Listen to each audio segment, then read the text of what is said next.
to dial from the computer. Let's see.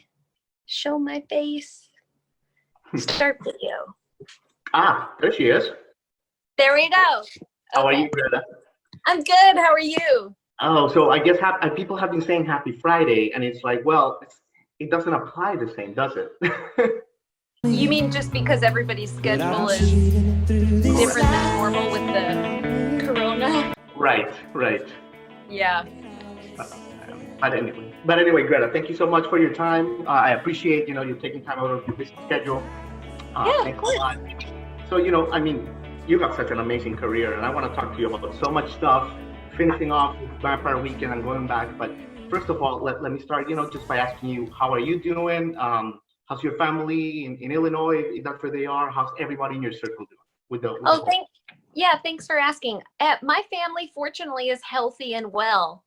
And obviously my work has been very impacted. My brother's work has been impacted, but my parents are doing well, and they can work from home and are happy. And yeah, I'm very, very aware of my blessings during this period of time. Yeah. And I'm also really grateful that I am a writer, obviously, in addition to being a touring artist, because I can work on writing when I'm home. How is everyone in your circle doing? My circle, the same. Thank you for asking. Everyone in Miami has kind of been responsible, but you always find the groups of people that are out trying to get to the beach and trying to be a little too close. So, it's Florida. What can you do? We try to change the concept, but what can you do? Yeah. But anyway, Greta, well, thank you for your time again. Let me start by, wow, you have such an extensive and amazing career. I have to tell you, just looking at the notes, it's really borderline prolific. It's been amazing. So let me go back. You started playing piano when you were 2 years old, right? I started, I would call it playing, truly the way kids play, like the way they would play in the sandbox is how I played piano when I was a kid. But I did have an instinct for it and a desire to do it. And fortunately, my parents really nurtured that. And so they put me in essentially preschool music classes where I learned how to write music notation before I learned how to write the alphabet.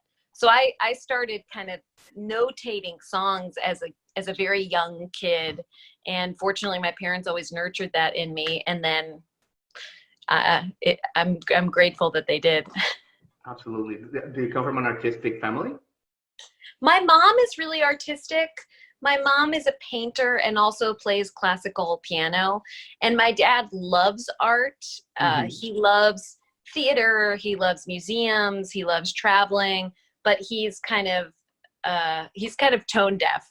I'll just say that, like musically, he's never played music. He's never pursued music. Sure. Okay. That's awesome. So you did that. And then fast forwarding to the mid 2000s, you meet Bob Morris when you were in 7th grade.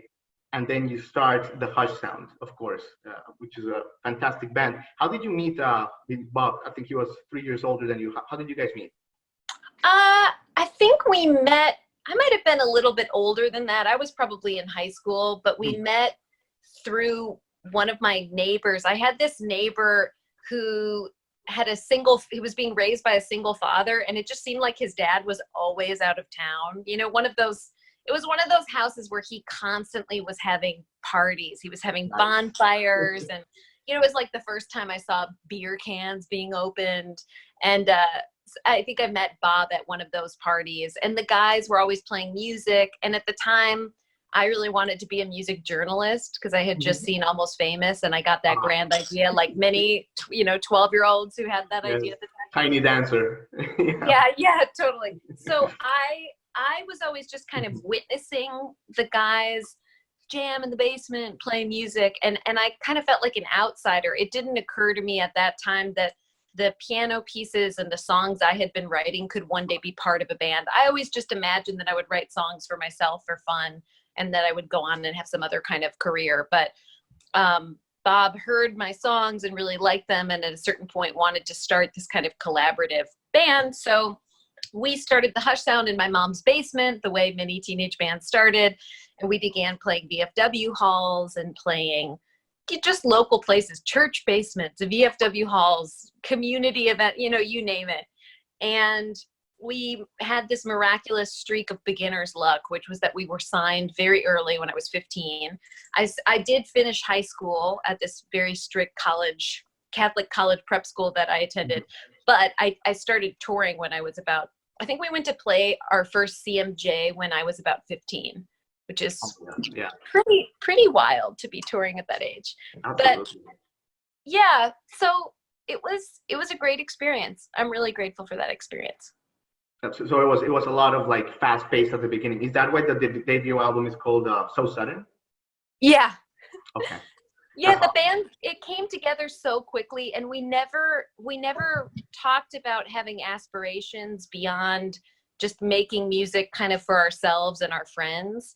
So when the record came together that quickly, So Sudden felt like an appropriate name. It had been taken from one of the song lyrics, but it felt appropriate for just the pace of the way that the band kind of crystallized.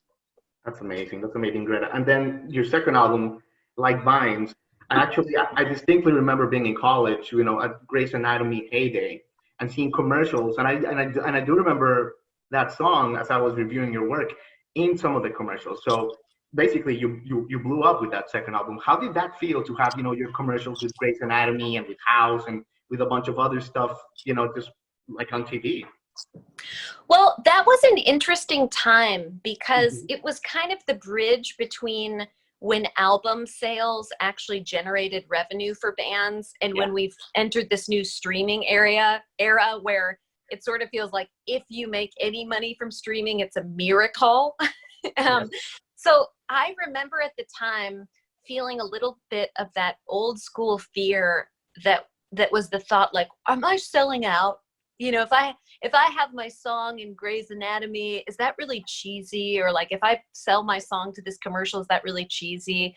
And I just remember our managers advising us at the time, like, these opportunities don't come around very often, and please take advantage of it. And also it just helps your exposure. It'll help your song reach more people. And so I was flattered and I was grateful. And it's funny because I haven't owned a TV in my adult life. Like, I have a projector, and I'm always very intentional about when and what I'm watching. So I have only ever heard one of my songs in a commercial in a public place one time, and it was in a bowling alley. I heard one of my songs on a TV commercial that was playing on like 30 screens across every bowling alley. So it's one of those funny things where I license the song to them, but I've never actually seen the songs in the show. It almost feels like it's not real in that sense. But it was hugely flattering. I'm glad that they responded to the songs in that way. And I do think that it helped build the band's, what would the word be? Just sort of like, it helped extend our reach, because I think that was also kind of the early era of Shazamming, and I think we started to get people coming to shows saying like, oh, we heard your song on the commercial and we really liked it. So ultimately those things were really positive. Absolutely, Bill. That's great, Greta. Okay, so after the band kind of took a hiatus, you moved to Los Angeles, and this was a big change for you, right? Because you grew up in Illinois. Yes. And how was that? Like, how was that transition for you? Like, did it just open like new artistic horizons for you? Did you have did you struggle to fit in at the beginning? How was that first period? Yes. It's interesting. I remember the day I decided to leave Chicago. Oops, sorry. I'm just adjusting the level of my computer here. I remember the day I decided to leave. It was winter. There was a blizzard. I was late. I went out to my car and I tried to open my car doors and the doors were frozen shut. And I remember it just occurring to me, like, I don't have to do this. Like, I don't have to live here anymore. If I don't want to, I don't have to. And a very close friend who I grew up with had an empty bedroom in her rental house in Los Angeles. And she invited me to come stay with her. And I remember having this kind of fantasy that I would come to LA and all the doors would just open for me. And I would meet these new collaborators who I would work with. And I would, I just kind of had that very naive, like, oh, Los Angeles is where everyone's dreams come true. And it happens so easily. And when I came out to LA, I was so disheartened because I have this very kind of Midwestern reliability that so many Chicago people have. Yeah. And so the kind of Los Angeles culture of flakiness, Sure. it felt like such a personal rejection to me. And I just remember kind of aiming to connect with people, to find creative collaborators, to find places to play. And I felt like the door was slammed in my face. And so I spent about 6 months or a year in LA before going back to Chicago and starting this band Gold Motel with my kind of Chicago hometown heroes musically. You know, all the musicians who I had really loved and admired from Chicago, I kind of invited them to join the band, and they all said yes, fortunately. That's amazing. And I love the sound of that. You can definitely hear the sun. It reminds me of like Beach Boys, Pet Sounds, so many things. There's different textures that you certainly didn't have before. Okay. And then of course, you know, then you evolved into a little bit of a solo act, if you will, with the music. Springtime Carnival is your name. Yeah, Springtime Carnivore, like a wolf, like someone who eats the springtime. Oh, Carnivore, yeah. So how was that experience? You know, just going to a solo artist. Well, it was interesting because in Gold Motel, I'm so grateful still that one of my Gold Motel bandmates, who was also our engineer and producer, he showed me the absolute most basic recording technique that I would need to be able to record my vocals on my own. And when he imparted those skills to me, it opened up this whole new world, because for the first time I could originate an idea and record it and bring it to completion. And so I started recording all of this music for fun, and it was kind of this newfound attitude of exploration. And I released Springtime Carnivore online anonymously because I didn't want to feel the expectation of Hush Sound fans or Gold Motel fans feeling any kind of way about it. I just wanted to kind of have a clean slate. And I was really amazed when I released those songs that the types of people who were responding to it, the types of labels that wanted to sign me, the types of artists who were inviting me to tour, somehow it felt much more aligned with the artistic wavelength that I wanted to be on. And so all of these amazing things started happening. My record came out on this label, Autumn Tone. I, started touring with artists that I always really loved.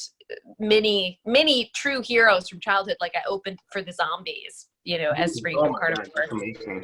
Yeah, just like I had some really, really amazing experiences. And I worked with Richard Swift, rest in peace, who was an incredible friend and an incredible producer. And I worked with Chris Cody producing the next record. And it's just been a huge learning experience. And it's funny because in Springtime Carnivore, I developed my multi-instrumental kind of musicality, which I hadn't explored as much, because when you're in collaboration with different musicians, you always have them play whatever their strength is. But when I was doing Springtime Carnivore, since I was recording much of it from home, I just started picking up other instruments and learning to play out of necessity. And that was kind of what led me on this path of joining other projects as like a supportive musician, as like what would they call it? Like a side person. Yeah, it's amazing. It's amazing. And those albums from Springtime Carnivore, both of them are amazing, and they're so different too. That second one, especially, I love that. I was just listening to it this morning in the research, just like how it starts, right? From when it goes into Midnight Room. And I think it's such a beautiful, the first line, I build my world around you. And it starts to develop like this beautiful relationship. And then it's like a journey. And then at the end in Rough Magic, it's a little beat up, isn't it? And we can all relate to that, right? Yeah. So, I mean, it's funny because nothing in life ever feels cliche when you're living it, but when I look back at that album, I'm like, oh yeah, that's like a pretty cliche breakup album. Whereas when I was going through it, it felt like, oh my God, this is the most original experience I've ever had. This is like the deepest heartbreak and the most sadness, and like just these kind of like conflicting feelings existing simultaneously. There were all of these new emotional tones in my life I hadn't experienced before. But when I look back at it, I'm like, yep, yeah, that's the breakup record. but it's definitely not cliche. Because it has so many textures. See, it's not like a black or white. Like I love you, I hate you. you suck or you're the best. It's like there's a lot of journey in there, and that's what makes it like really gut wrenching for any of us who's like experienced that. It's really like heavy. It's really nice. Oh, thanks. I appreciate that. No props. Okay, so let's graduate to the latest chapter in your career, which is also the most high profile one, Vampire Weekend. Joined them in 2018, was it? Yeah, actually, it was Band? 2 years ago, almost to the day. I think I joined two years ago, like a week from now would be the 2-year anniversary. That's amazing. Okay, and how was the first time you stepped on a stage as a live member of Vampire Weekend? Do you remember that moment, that feeling? Well, it's funny. There's two moments I remember, because we really, when I joined the band, they basically said, "Can you learn 60 songs? We're going to start playing in about 4 or 5 weeks." So it went so fast. I went from just this complete tunnel vision, like, sounding out songs, memorizing, playing 100 times in a row, like 10 hours a day. I was dreaming medleys of their songs. Like, I would just wake up in the middle of the night. It would be like the verse of one song going into the chorus of another song. It was just this complete whirlwind of learning. And then when the first show was kind of low key, it was a Father's Day show in Ojai, California. And I just remember thinking, this is so fun. I can't believe I get to be here. But the next show that we played was headlining Lollapalooza in Chicago, which is a festival I attended all my teenage years. I played it once actually with Gold Motel, but we played it like 11 a.m. on a small stage. Right. So all of a sudden we are headlining Lollapalooza, and I have my brother and his wife and my, at the time, 7-year-old niece on the side stage. And she's been to many of my shows before. But after we played the first couple songs, I looked back at my family, and just seeing the look on my niece's face, like she was just like, what is going on? That whole experience of doing Lollapalooza, that was one of the greatest musical thrills I had experienced to that point. I had never, ever felt that level of energy of like tens of thousands of people responding to music. It was surreal. It felt like a Disney movie. It felt like Hannah Montana or something. Like, and I had seen glimpses of that with the Hush Sound, where we were really fortunate in the sense we could headline 1,000 or 2,000 capacity clubs, and people would be, going crazy for songs that we wrote when we were like in high school, which is also a surreal experience of its own. But playing on that scale, it was just such a privilege and such a surprise. It was wild. That's awesome, Greta. Great story. And I want to talk to you about a show that I was actually at. I was taking photos. Okeechobee Music Festival. That was the last one pre-corona. It feels like a lifetime ago, doesn't it? And it was only like, March 7th or something like that. Okay, so you guys played an amazing show. It was a cold night. And I remember the virus, you could kind of sense it was coming, but no one really could know for sure. How was your experience as a performer going to Florida when it was starting? Were you hearing rumors? Did you thought it was safe? Did you get nervous? Or when did it like hit that was like probably going to be it for a minute? That was really the breaking point from when it became kind of theoretical and conceptual to real. And I remember there was a question of whether that festival even would be canceled, because some other festivals had been canceled. And the reasoning these other festivals had been canceled was because they were more international. And something about this being more of like a local festival somehow in the organizer's eyes made it safer. But my mom sent me a number of these medical masks. And for the first time ever, I wore a mask on the plane there. And even when we were in Miami, usually we're all pretty adventurous. Usually we pick, on a day off, some people will go to a museum, and some people will go kayaking, and some people will go to the aquarium or whatever it is. And on our full day off before we played the festival that night, everyone stayed in their hotel room, which was like a first. So you could just feel this sense. And I remember in the lobby, someone came up to Ezra to talk to him, and this guy was like kind of really encroaching in Ezra's space. And I could see Ezra is so graceful and so respectful in any situation like that. But I could just see this different kind of tension where I was like, wow, people aren't supposed to be close to each other right now. And it was the first hint of that kind of discomfort with strangers. And then we went and played the show, and there were maybe a dozen or 24 people wearing masks in the crowd.